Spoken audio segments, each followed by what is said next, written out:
This is the Mississippi Surge Hockey Happy Hour Coaches Show, hosted by Steve McCall with head coach Jeff Bess.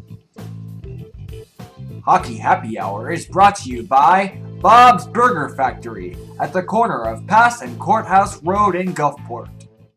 Welcome to our Mississippi Surge Hockey Happy Hour here at Bob's Burger Factory. I want to thank Alex for all the work he does to get our visits here on the web. We do this every other week. I know there's some first-timers here who haven't been here for our Hockey Happy Hour, but obviously we have Surge head coach Jeff Bess here. And tonight we're kind of doing our salute to the Windy City. We didn't really think about this too much as we talked about it, but we got two Chicago area guys here. Nick Guran. Nick Guran. You guys 2 winning goals this weekend. So Nick is here. Billy Siers is also here. They always clap for the fighters. It's supposed to be chicks dig the goal scorers, huh? But they like the fighters too. But we'll have a chance to visit with Billy about his interesting role. I guess that's the way to refer to it, as the role of the enforcer. So, but like I say, poor Betty's there all by herself. Yeah. They got room for it. We've always friends with the Surge. But we'll start with just kind of a recap of the last couple of weeks with Jeff. Coming off 2 big home ice wins. How do you feel good about that, I would think, with the team? Well, we did well. We needed to. We played Friday. We got a 3-game in 3 nights, and actually it's going to be 4 games in 5 nights with a game tomorrow in Pensacola. Friday, we let a game slip out of our hands. We played real well. We made a few mistakes, and they capitalized on them, and we lost the game.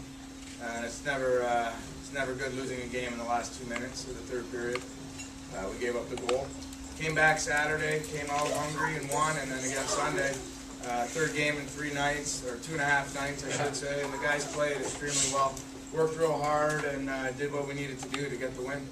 I was going to say, I realized Mississippi, the River Kings, they also had that travel, but I thought yesterday's game showed a lot of spunk and a pretty good pace, given it was the third game tomorrow. Our team, I mean, maybe we don't know any better because we're young. But, we seem to play better when we play. The more games we play, the better we seem to play, to be honest with you.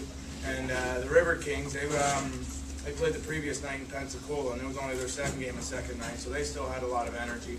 And it's only a 2-hour trip from Pensacola to here, so it was a good game. They played real well. I don't know if too many people realize, but the River Kings, Mississippi River King team, they had won 11 out of their last 15 games. Luke, your order is ready?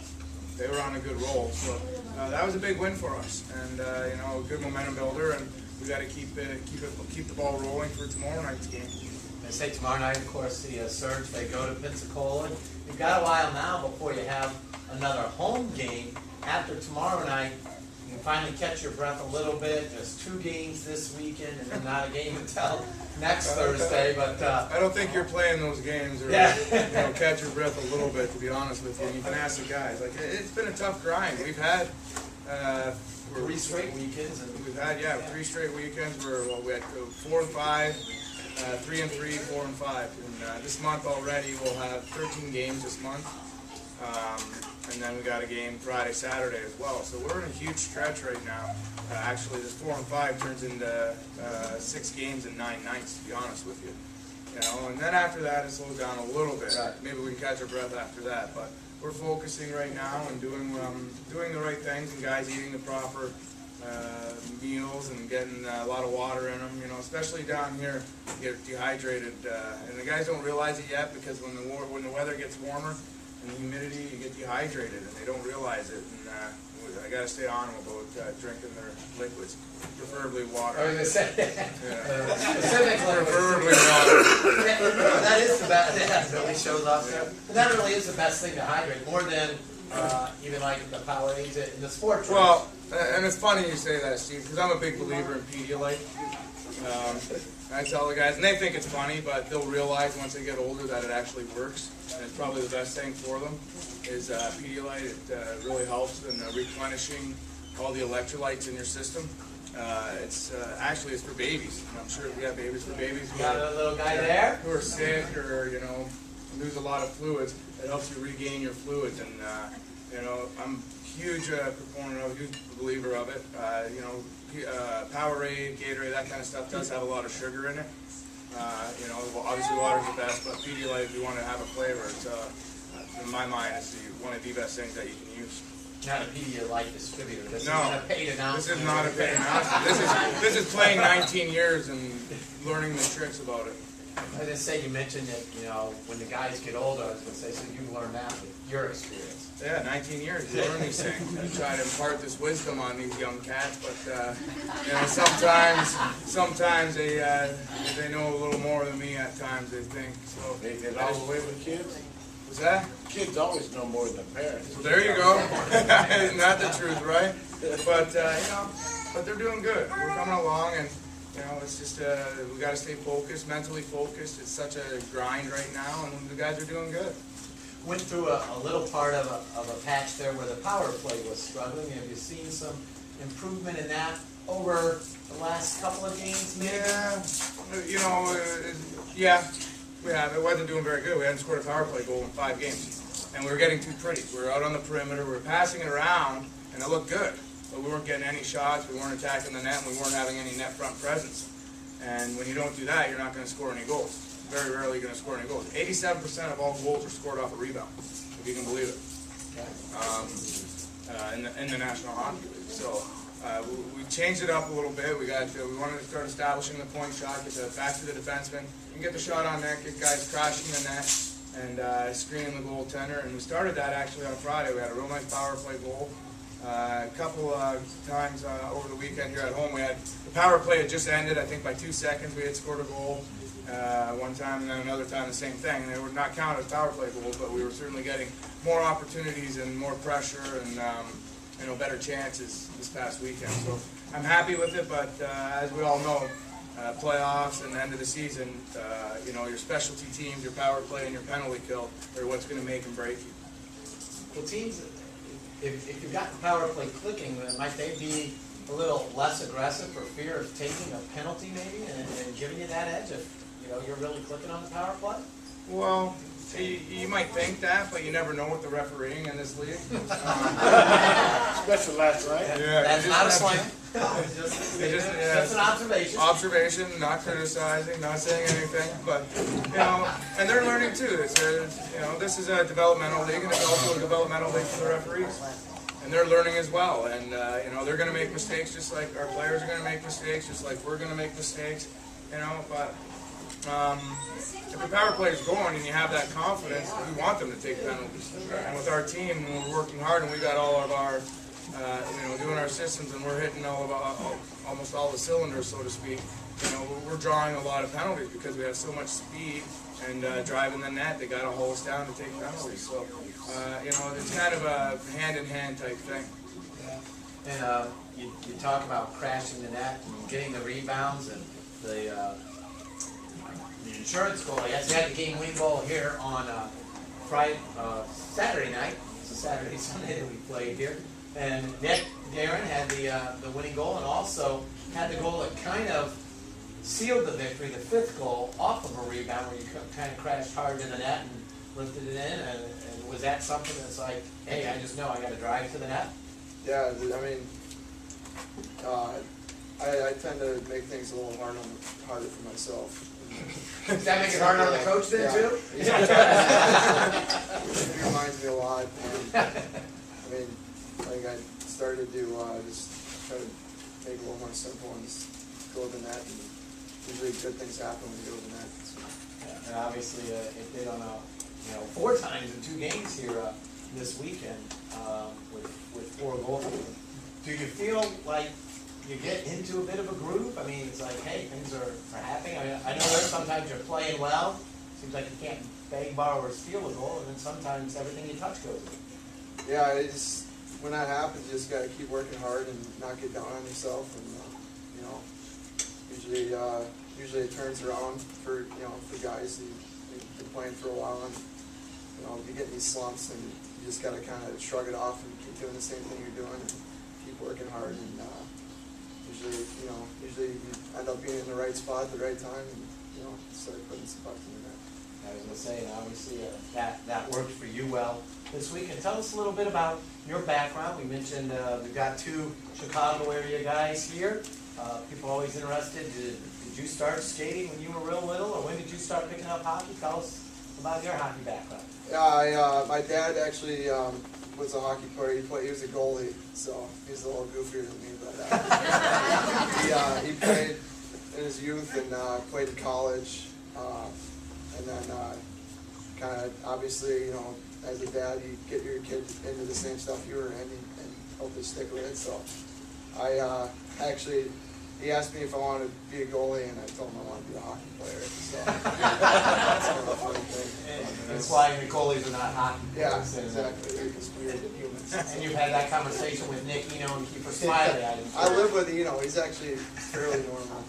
For a goalie. Yeah, for a goalie. I always put that disclaimer. We had Nick and Kiefer here a couple weeks ago. Yeah, I think my dad had me on skates as soon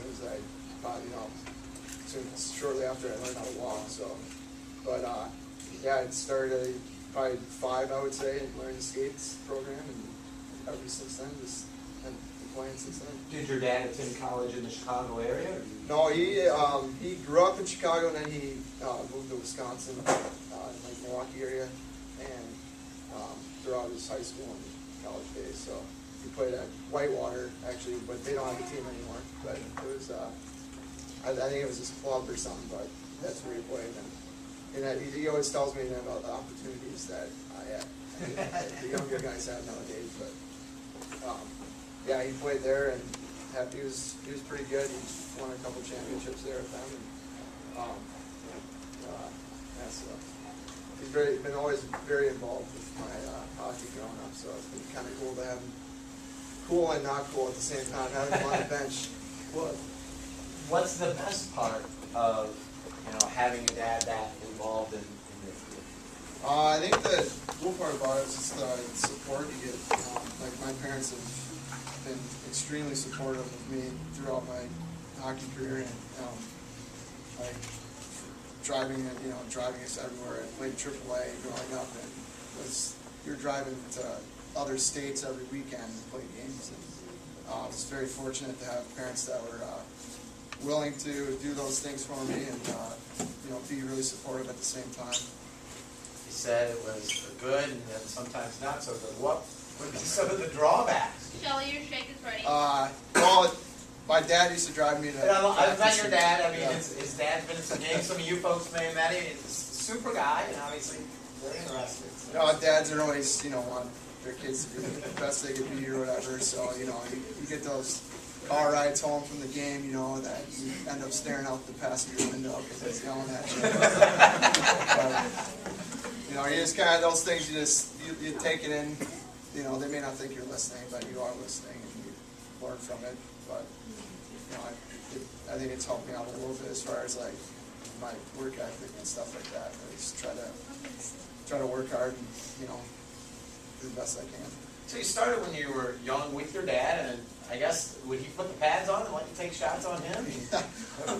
Yeah, he did it every once in a while. He actually, when I was about 14, I think, he decided to suit up for one of our practices that we had for one of my AAA teams, and he couldn't even put his straps on his pads anymore because he couldn't reach them. So, and he was making a shoot from the blue line the whole time. So, but yeah, he stopped after a while, just because of me and my sister being really busy with sports. So he gave up the goalie dream or whatever. So your career then, in terms of hockey, is youth hockey program in the Chicago area, McHenry, Illinois, right? Is that your hometown?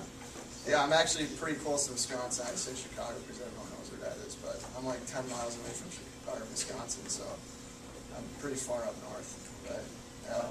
But what junior programs did you play with, or did you play through college hockey? I actually kind of got a funny story about juniors. The year before I actually played the year of junior, I didn't even play. I didn't even know what I was doing with my life. I thought I was just going to go to college and go that way. So how old were you at this time? It was after AAA. I was just kind of getting burnt out with it, you know, like, and you know, you like the saying goes, you miss the things once you don't have them anymore. And I thought I wanted to coach, you know, start coaching and stuff at the age of 18 or 19. You made a better coach, huh? So I regret this to this day, but I went full-time to school and did men's league, and after that year, I was like, what the heck am I doing? I decided I was going to play again, so I played junior in it was a Tier 3 junior A team, really pretty close to my house. So I started that, and I was pretty successful there, and I got called up to Fairbanks in the North American League for the rest of the year. And well, I did really well there too, and had the Division I ambitions and everything, and I actually had they have a rule where once you go take full-time courses, your clock starts or whatever. So I found out the hard way that I wasn't going to be able to do that, so I had to play Division III and Minneapolis at Augsburg, which was I had a great time there, a good experience, and got to have fun and be successful there. So, and then ended up here. Coach called me and gave me the opportunity to come out, and thank you for that. So. I was going to say now, what's been the biggest transition for you moving into the professional game? Well, going from Division III to this has been a fairly decent jump, I would say. You know, there's a decent amount of Division I players in this league and stuff, so I think just the speed of the game and decision making is a lot faster in the pro game, I would say, than in college last year.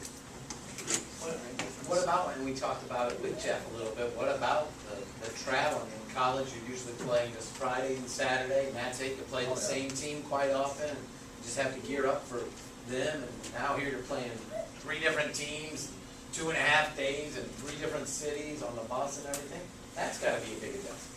Yeah, well, college, we had our regular season was 25 games, and that was it. And then we had playoffs, which was single elimination. So, I mean, the most games I played, I think in college was 27 at the end of the season. And all the schools in the MIAC, which is the division that we were in, our farthest road trip was an hour and a half. So, I mean,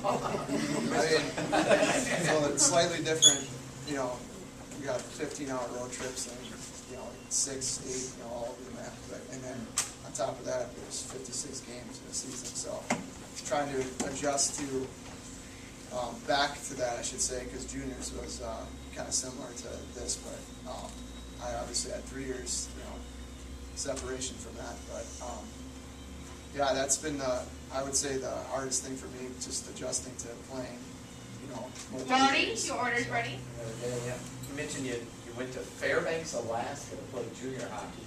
I mean, here we think about, the land of the midnight sun. Does it stay light for 6 months there? What's life like in Alaska? Oh, I got there in January, so it was starting to, have a little more daylight. Like the first month, I think we had it was 5 or 6 hours of daylight the whole day, and that was it. So it was kind of depressing, I guess, in a way. But and I stepped off the plane and walked outside to meet my new housing family, and it was negative 55 degrees outside. So that was a big difference. And now you're from a cooler area. I mean, Chicago, Wisconsin, it can get cold, but minus 55. You're going to feel that. It's impossible to explain. It's bone chilling. No matter how many layers of clothes you have on, it's brutal. You're going to feel that for sure and everything. So yeah. We're going to shift gears here from one part of Chicago to another part of Chicago. Billy Siers is also from Chicago. We've heard a little bit about. Did you guys play against each other growing up in juniors, or did you know? I'm sure at some point in youth hockey we did cross paths. However, this past summer we both were running a goalie camp Myself. Hold on, you're outside as the coach. That would be great. We were shooting on a goalie. However, I came up with some of the drills for the guy, just because I like scoring on him. He's my friend. And it was myself, my younger brother, and this random little water bug player who didn't talk at all. And, you know, the guy I am, a little more outspoken. I introduced myself. He's like, "Oh, I played at Oxford. Oh, cool." And he's like, "Yeah, I'm trying to play next year stuff." And it's like, "Oh, me too." You know, we talk about where we play, where we're trying to play. It's like, "Okay, cool. I'll see you later." At that point, you know, fast forward, what, 3 or 4 months, I'm coming back from the gym and I get a call from Claire, and he's like, "Hey, is that room all clean?" I'm like, "Sure." He's like, "You're getting a new roommate, Nick Guran." I'm like, where have I heard this name before? Like, I go out on my phone, I pull out hockeydb.com, Mark, your look it order's up, I'm like, ready? I think I did a goalie camp with this kid. I walk in the room and sure enough, there he is on the couch. So we always say hockey's a small world, I guess, and that's another example. So this goalie camp. You were designing the drills for the goalies? Well, the goalie was one of my friends, and contrary to popular belief, I actually do have kind of a good shot, and I always shoot on my one friend a lot because he's trying to go far in hockey. So whenever he has, whether it be Wendell Young, Kenny McCudden, or just Kelly D, I think that's the guy's name, get ice for him, he calls me, he's like, "Come shoot on me." So I've become accustomed to knowing what he needs to work on. And goalies will do that sometimes. Hey, you know, hit me high glove hand or something like that. Or, you know. Oh, well, then they overcompensate with their glove and their blocker's wide open the whole time. So, like, I just designed certain drills coming across the slot, you know, fire it low, fire it high, one-timers across, which that's when I first saw his ability to fire off a one-timer. For a little guy, I was like, Jesus, this kid's a kid. And you say, contrary to popular belief, you've got a good shot. Are you lobbying for power play time here? Oh, no, not at all. Power play. I'm just saying, most people in the stands are probably like, what side of his hands when I'm out on the ice, you know, for shift, because most of the time my stick's on the ice, my gloves are either end of the ring. Billy does, I must say, Billy does probably have one of the hardest wrist shots, if not the hardest wrist shot on our team. Now you I'm talk gonna about get Zoltek. Yeah. Zoltek was the same way. Yeah. He was a gangster. Gangster, When he was younger. Yeah, that's You very know? true. And he evolved. And And he evolved, he has the skills as time goes on, just as Billy does, absolutely. Now, you designed some drills for goalies, you say. People here think that maybe you might have given a few hints to Kiefer Smiley a little bit earlier when he had those 2 fights in Fayetteville. I'm not gonna lie, I did not tell him one thing. But when it was actually Jeff Grant was yelling to Kiefer to go down there, and Kiefer, you know, most goalies would hesitate. They would be like, I don't know, fastest you ever seen him skate? Right, he was down there. He was down there in a heartbeat. What's the word? Lickety split. Brown knew he was coming, but I don't think he knew he was coming, you know, all out. And when he started firing those uppercuts, I was in the bench like just staring. I'm like, oh my god, I prayed for that kid's face. I mean, it was incredible. It was. You wonder why his jersey went for so much in those auctions. People are watching the game tape, and I mean, I think that was one of the turning points of the season for us. Was when, you know, he stood up for the rest of the team. I mean, it wasn't like Brown did anything completely outrageous, but he did get into the pile. Right.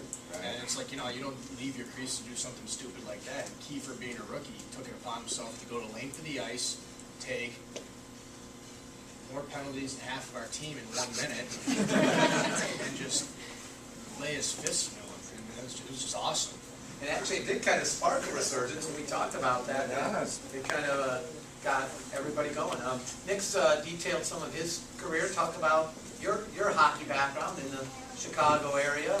You know, were you also like Nick's on skates as soon as you could walk? Or?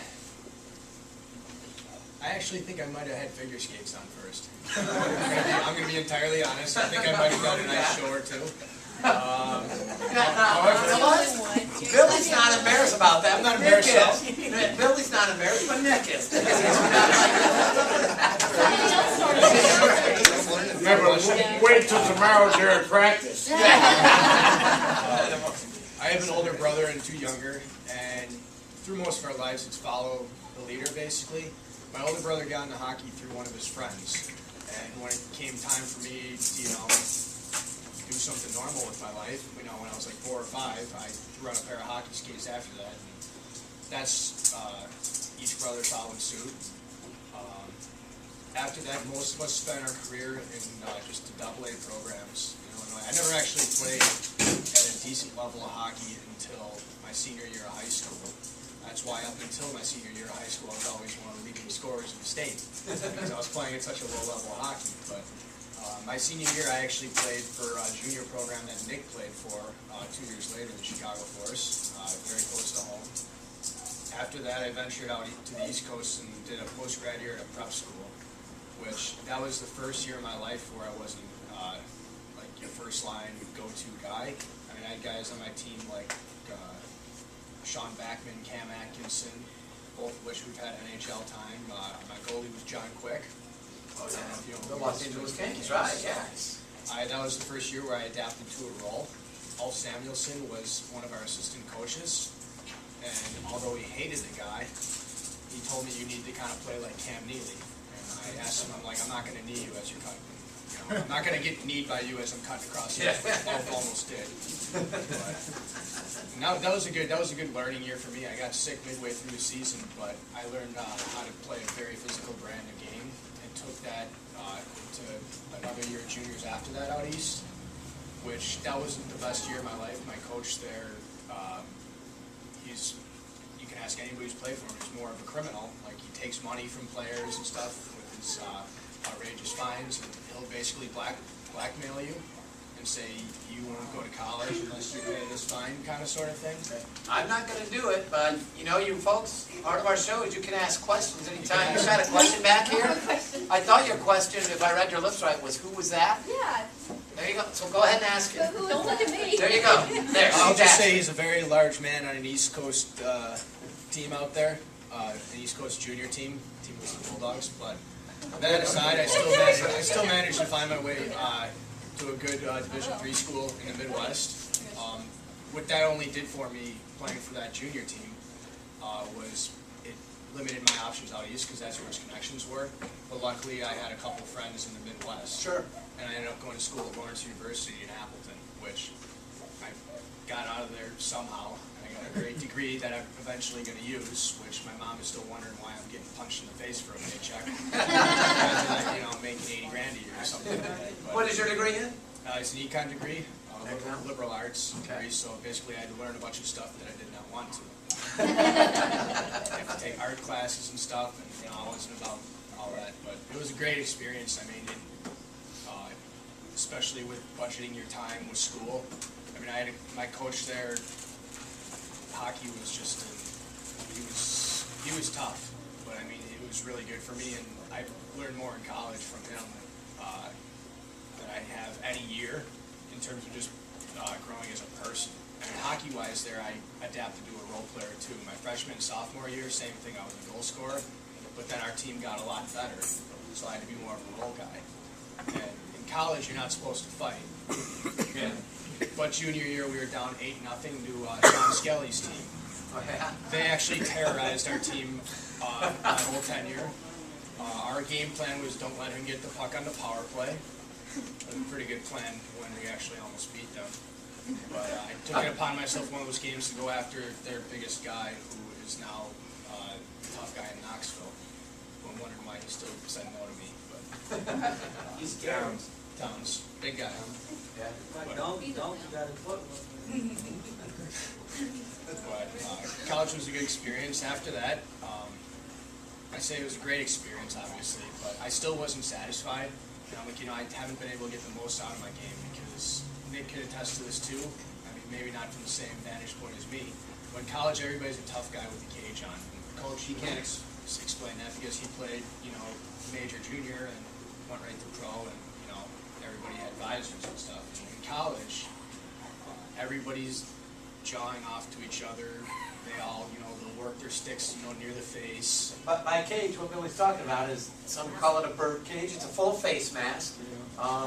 It almost looks like goalie mask. Almost everybody It puts basically that- is. It's like a goalie mask. It's full face protection because there's no fighting in college. It's really takes the physical aspect of the game. It's, I wouldn't say non-existent, but you got a lot of more guys running around taking liberties, and it's not like you can do anything about it. So, I mean, I'd like to say I'm a pretty calm person, but in college I was a bit more of a hothead, and I would take some really dumb penalties when people would take these liberties, and I would get so fired up that my coach would sit me for a long period of time because I would be so hot-headed.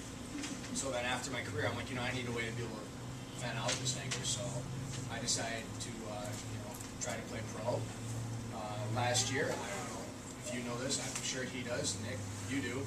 I started out with Pensacola and ended up getting cut by Gordo. Suffice to say, he said that he wanted to keep me, but he had his veteran guys he had to stick with there. So I ventured back up north to a league that you've never heard of, and played most of the year there.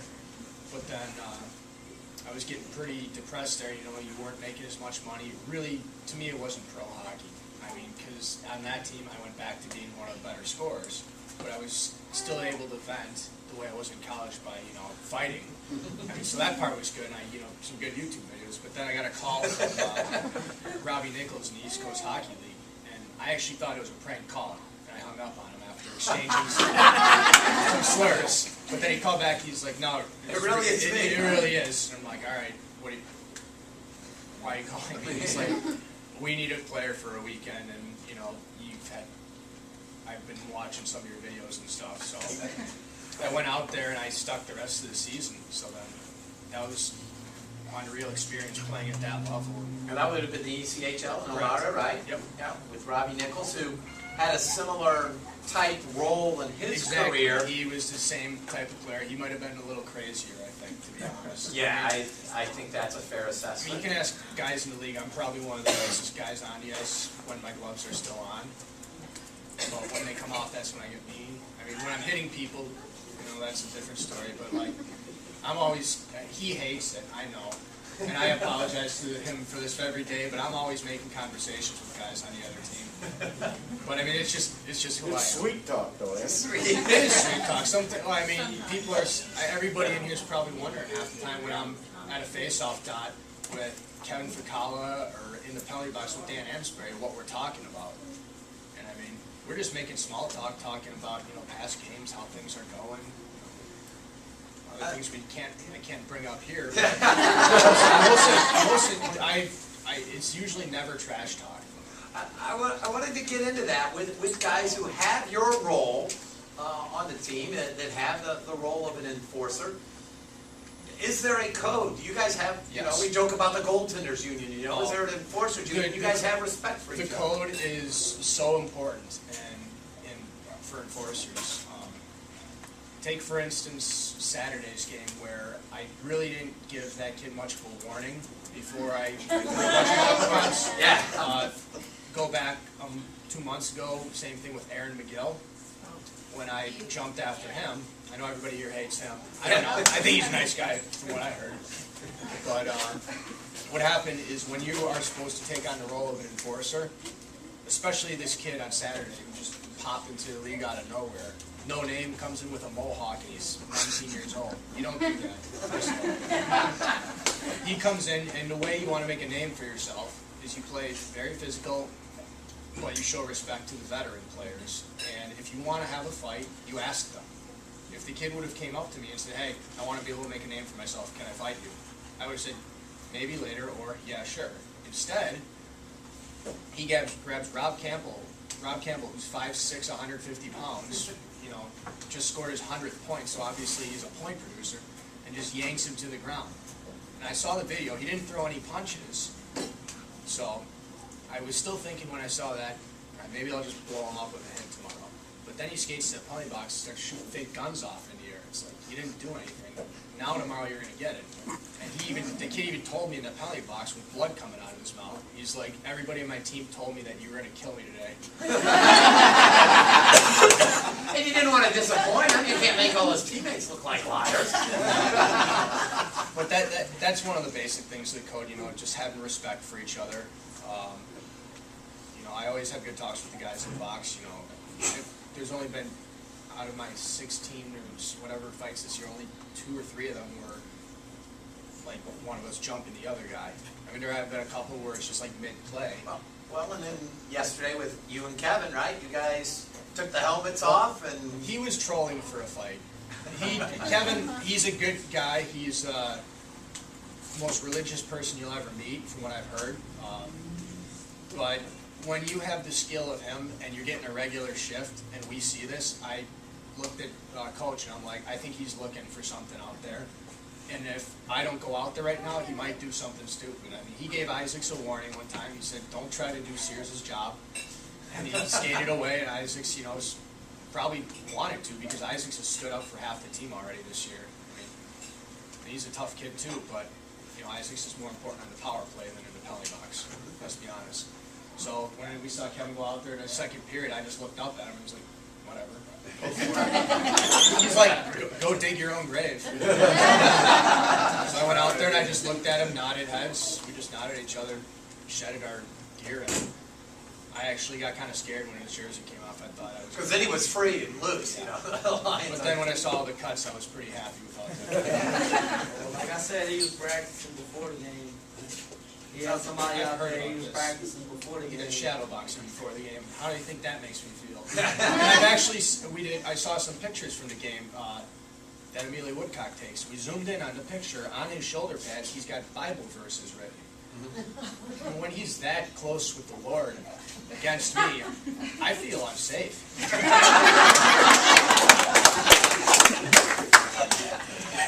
I'm religious too. Man of faith.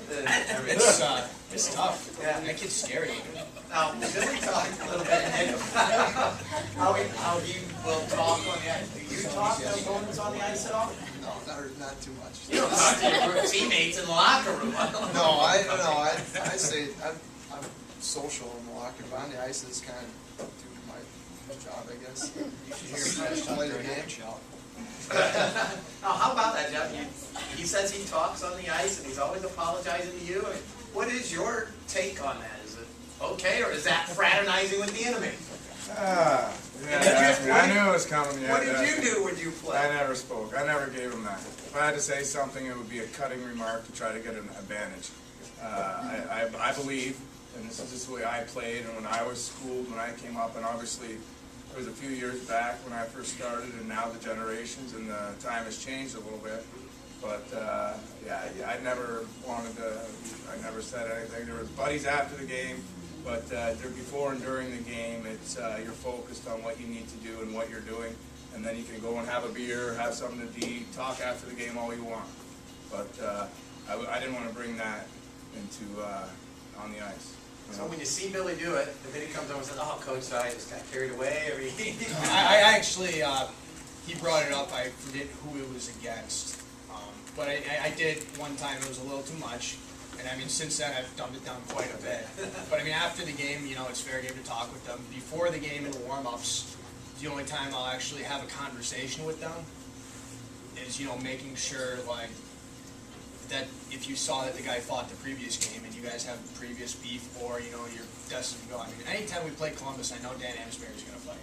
I mean, he has 30 fights in, like, 12 games. So anytime, you know, we skate, we meet at center ice, ask how your hands, how your shoulders, okay, see you on the ice. That I have no problem with. Say, hey buddy, how you doing? Tap on the shin pads. No. No, I don't. I did that once or twice with one or two guys, and you know, I completely respect when he yelled at me for that. And I'm like, you know, he makes a good point, because you know, you can't like the guy too much. You're gonna fight. So, because I mean, if you're buddies with him and you look him in the eye, it's like, how am I going to try to break this guy's nose? And that goes for all players. You know, how am I going to try to beat this guy in the corner for buddies? Am I going to lighten up on him? You know, he's talking to me and asking how the family's doing and how this, that, and the other's doing, and then next thing you know, am I playing a little lax or a little less physical than I need to be? You know. Now, will guys on the team, they look to Billy and say, hey, you know, maybe a little bit after practice, take some techniques? I don't know if you ever had them or not, but I'm guessing not, huh? You try to keep the gloves on with super glue, as they say, right? He's got mid clips. Gloves. He's got the string that runs all over.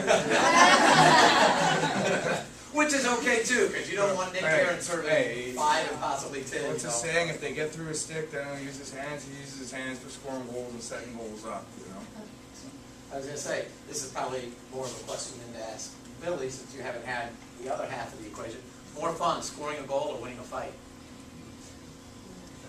It definitely depends on the situation. Because I've had goals, you know, like an overtime goal, nothing beats that. Until you get in a great toe-to-toe fight with an absolute ox and, you know, his head pops up, he's bloody or something like that. But, you know, the most important part is, it's not when you, you know, you look up if you drop a guy in a fight, it's not the reaction you see from him. Even if you lose the fight, because I've had fights that were draws this year, or I thought maybe, hey, I might have lost this one. And you go to the penalty box, you got a different player carrying each piece of equipment, saying, nice fight, nice fight, nice fight.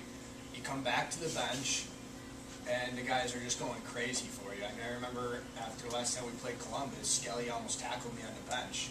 I mean, even when I came off the ice yesterday, everybody knew, okay, Billy hasn't played since, you know, the first period, and it's a close game. He's obviously going out here because Fakala's on the ice. And I had 3 different people on my way to the line up next to him. They gave me a pound. And I'm just sitting there like, what are you pounding me for? I'm going out here to score a goal. Close game. Well, that's why they're pounding you, because they knew you were going to score a goal. Actually, I got to be entirely honest. Fakala's like, are we going? I'm like, what are you talking about? I'm out here to score a goal. I actually got a good laugh out of him, but then he put on those psycho eyes, and Do you guys on the bench, does that give the team a lift? Either Billy or like with Kiefer, the Fayetteville situation? Saw yesterday after the fight, we kind of sparked this a lot. You know, I kind of turned this around. The first period was kind of slow, as I'm sure you would attest to, Coach, and got us going in the locker room. And then Billy had that fight, and then we all, it kind of just like brings the team together in a way, you know, and just lights that fire and gets the team going. I was going to say, obviously, it has and it does a little bit. Off the ice, you know, hobbies, golf is big down here. I know a lot of the guys on the team are golfers. Yeah. You guys do that? Or, I didn't bring my golf gloves because I don't do that until after the season's over. It's just the way I am. But, you play juniors in Fairbanks when it's 55 below, not much golfing there. The golf season there is August 8th, huh? Yeah, that's true. We got a question over here? Have you ever gotten into mine? I had one fight in my life in midget major, actually, when we were wearing cages. And, yeah, but everything came off. But Did you start the fight? I actually missed it. Because he's always fighting, he did that. Huh? You already got a piece of the fight. Yeah, That's how unfortunate. I feel like the way that like my way of getting back at someone would be just like trying to make a good play or scoring or something, and then just smiling at him that way. I think that cuts even deeper than I don't know. That's Or just saying, Isaac's actually yesterday, he's talking about making a good play to someone who's trying to intimidate you or like something like that. Daryl Stoddard said something to Isaac's. He goes to him when he was trapped behind the net. I don't know if you heard about this. He goes, what are you going to do now? And Isaac's made a nice like head fake or something, made a cross ice pass. I don't know if it was you or Stewart who went in like almost scored. It's like, that's what I'm going to do. What are you going to do about that? After that, Stoddard just, I mean, usually Isaac's is not one wise for words or, you know, responding like that, but that was just awesome. And then he comes back to that Stoddard. He slowed down his game after that. That was long after the Carroll fight. I mean, you know, you respect that. If someone, you know, if you're trying to get under someone's skin, they make a good play. You know, you win. You make a play like that. You guys both from the Chicago area, big Blackhawk fans? Yep. Both of you. So the Stanley Cup a couple years ago when they won it in 2010, that had to be big for you guys, huh? Yeah, it was nice. Growing up as younger kids, we had, you know, like Ed Belfour and Roenick and Amani, those guys, and I guess you could say Corey days in a way. And then after their owner, Wirtz, Gold Wirtz had control the team. He blacked out all the home games on television, so every home game you could see on TV in the Chicago area, and didn't get any good players. So you can imagine that, you know, the fans stopped coming, and like you go to a game, like I remember the first game I ever went to. It is seriously one of the best like sporting events you could ever go to, because I know that you're not supposed to cheer during the national anthem, but it's been a tradition in Chicago of you know, it's so loud in there you can't hear anything. It's crazy. I get chills every time I go to a game. And those years where they weren't very good, it died off, and there's barely any fans there, and you know. God bless his heart, the old owner died, and his son took over and turned the whole thing around, and within 1 year they were leading the NHL in attendance. So now it's like, it's back to the way it was, and it's really exciting. So. Were you guys, were you there in Chicago? Did you have a chance to see any of the parade? And I know they took the Cup to Wrigley Field or anything. I was still at school. Lawrence was a trimester school, so we didn't get out till, I believe, 2 days after the parade. But I heard a lot about you guys. No, I had a flight to Vegas that day. Good. And, a couple of my brothers went, my mom went. They didn't know they were all down there together, but I just heard it was incredible. And mine is Patrick Kane's antics, but I just heard that it was a great time. You know, it was great. It kind of brought the city together. You know, kind of took away from the fact that it's, you know, split between the White Sox and the Cubs and stuff like that. But, well, what was cool, they won the Stanley Cup on, what, a Wednesday night, I guess. It was. And the following Sunday, it was interleague baseball, and the Cubs and White Sox were playing, and it was an ESPN game. And they had the Stanley Cup there, and they had the entire Blackhawks team there, and it was something for the whole city of Chicago. They had, you know, 3 of their major league franchises all there together with the Stanley Cup right on the pitcher's mound. Joel Quenneville, the coach, throwing out the first pitch, which was actually probably pretty cool for hockey in that the Stanley Cup is now in a major market, and it got a lot more attention than when Tampa Bay and Carolina won it. No offense to those teams and their markets, but, you know, obviously it was probably good for hockey. And, you know, now the Cup's back in another original Six city. As a guy who grew up, you know, obviously watching the NHL, is that good for hockey when teams like Detroit, Boston, and Chicago are at the top of the league? And this year the New York Rangers. Well, it is. Like you said, the original six. It's what everybody knows, everybody cheers for no matter what, for the original 6 teams, so they're going to cheer for them, and it goes back decades. I still like seeing the new teams though, like Tampa, like you said, you didn't like that. I like that. I like seeing anybody. I like seeing the underdog win. You know? So then you're rooting for the St. Louis Blues to win? No, I'm not rooting for them. Toronto Maple Leafs. I'll be rooting for them. There you go. What's that? We got some Maple Leaf River back there. It's got Maple Leafs. Well, we'll talk more about the NHL playoffs this week. Get a little bit longer. The Chicago Blackhawks today was trade deadline in the NHL. Now they've traded a guy 6'8" John Scott, defenseman, to the New York Rangers. You know John Scott? Or you got? he played for the Chicago Freeze junior team. Just, play against him, or do you know? No, I just know he's much older, but I know they just played there, and someone who close in a hockey family of mine just like, I don't know if he was an announcer or a coach or something, but I remember him just telling me about this guy. Just like, what a psycho. Yeah, I got to watch him actually a few years before he got traded to Chicago. He played for the Wild, and they had him and Bugard. If you're familiar with Bugard, he's got hands that are like, you know, one hand's as wide as a normal person's too. So he's played a very similar role to John Scott, and just manhandling people. It's pretty fun to watch fight. You're right here, the receiver. Yeah. Toughest guy in the league, in this league that you fought? I actually just answered this for a kid online who was doing a piece on SPHL fighters, but I firmly believe everybody's tough in their own specific way. Me personally, I have no idea what that is. Couldn't tell you. Probably nothing. But I mean, in terms of brute strength, definitely McCall, for sure. I mean, that kid, it was like both times like fighting a tow truck. I mean, I just had to go with it. The fastest fist is Amsbury. That kid's shot out of a cannon every time. He's motivated. He's going to be a professional lacrosse fighter. He got drafted 11th overall to pro lacrosse in his hometown as an enforcer. So he's got the fastest fist. Hardest left, the best lefts in the league is Gagnon, which he doesn't look like he's very tough. He's on the River Kings.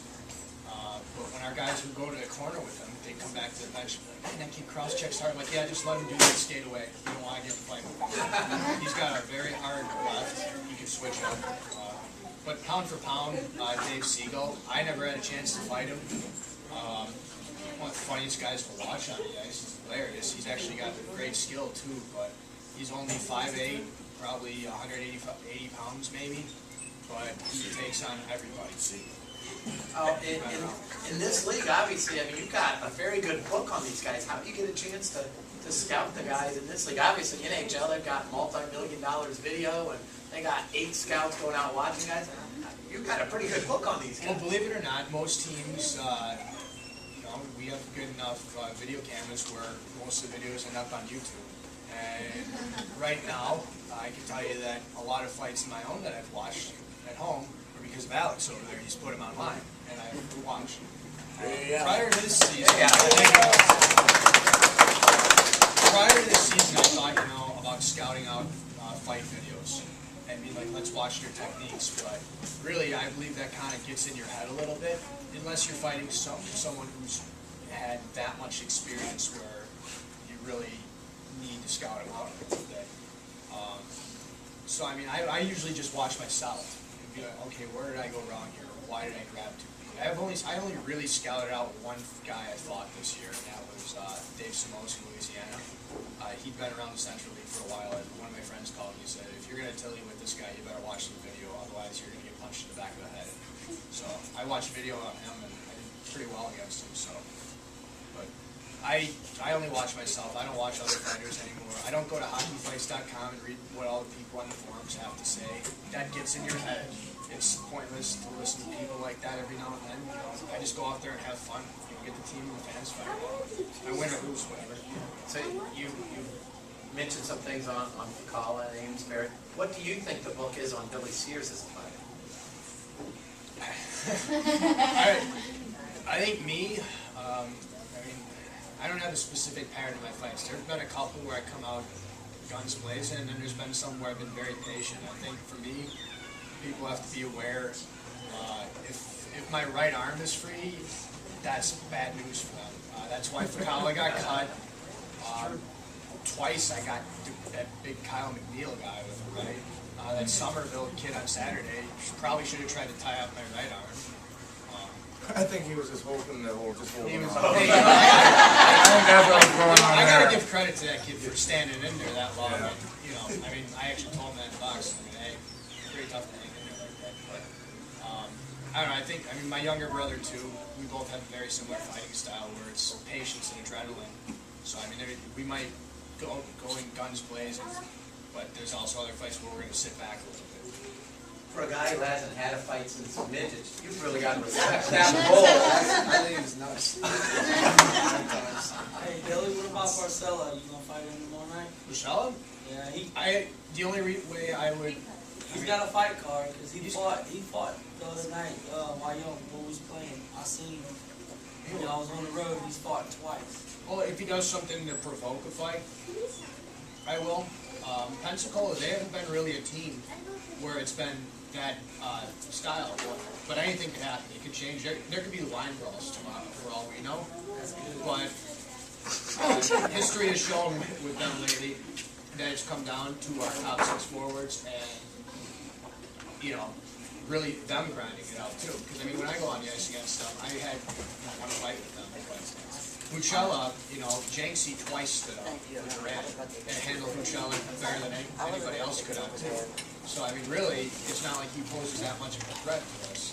Now, I actually offered to teach Nick, some tips because he seems to think that he's going to have to drop with him sometime.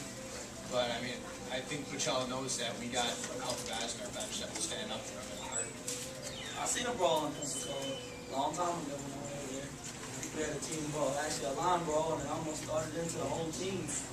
Well, they lost. Coming off the bench. They lost their tough guy to the Federal League. Tyler Barr. He was there last year, and I mean, if he were there this year, it would be a completely different ballgame for a player like me. But I mean, when I play Pensacola, I know my role. I know that if something happens, I have to protect my players. But I use it as an opportunity to, play hockey itself. Try to score a goal, win the game however I can, whether it be with my fists or shooting for a rebound because I haven't scored yet. Well, and the 2 wins this weekend got the Surge up another notch in the standings, and now, lo and behold, you're right behind Pensacola, the team that we play tomorrow night. So, as much as we talk about the fights, the most important thing is getting a W. 2 points to the team, absolutely. And how do we do that tomorrow night? Score more goals than that. It's a very simple game. Very simple game. I think the key for that game is who drinks more Pedialyte. Isolation. They're also playing their 4th game at 5th nights, 5 nights. So it's going to be a battle of heart tomorrow.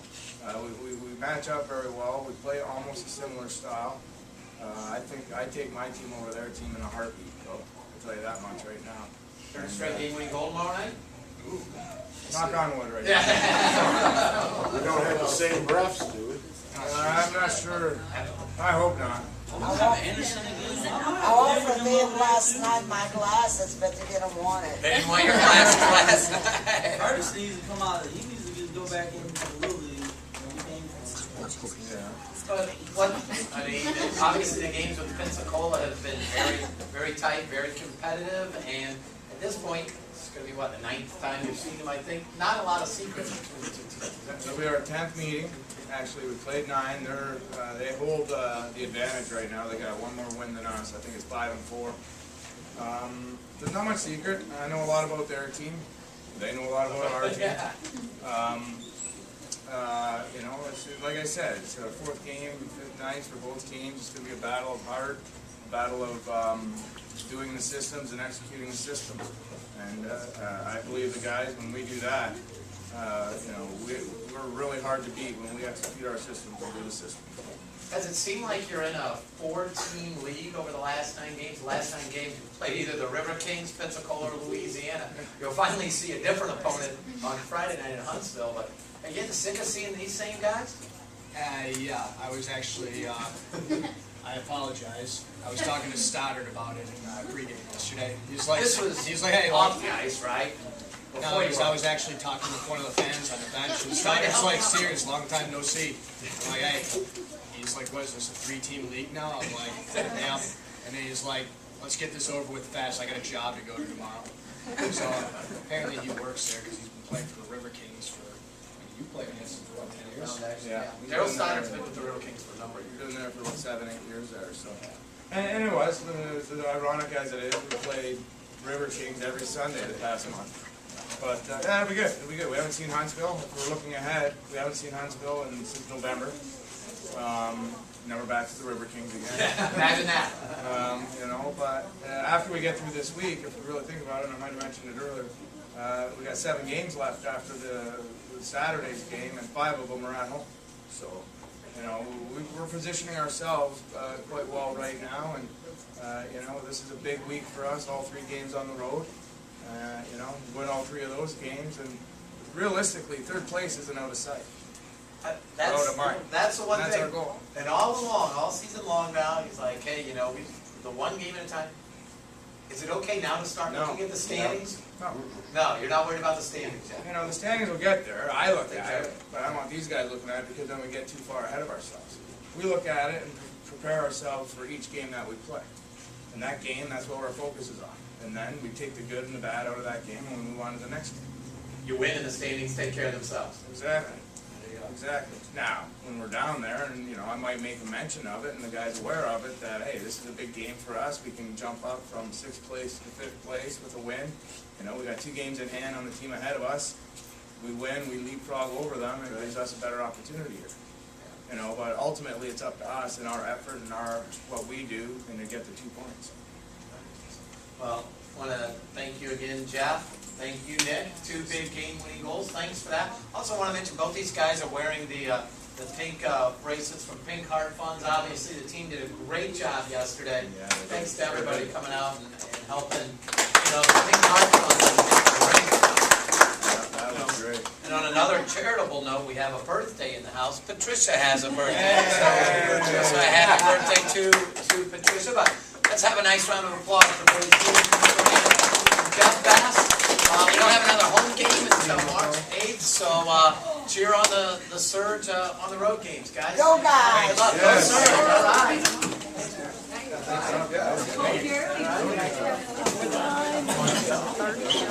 He said,